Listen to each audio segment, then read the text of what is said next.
লা ইলাহা ইল্লাল্লাহ, লা ইলাহা ইল্লাল্লাহ, লা ইলাহা ইল্লাল্লাহ, মুহাম্মাদুর রাসূলুল্লাহ, লা ইলাহা ইল্লাল্লাহ, মুহাম্মাদুর রাসূলুল্লাহ।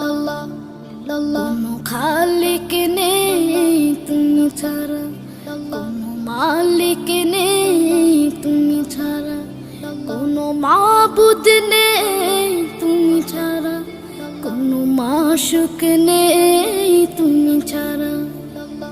এই জীবনে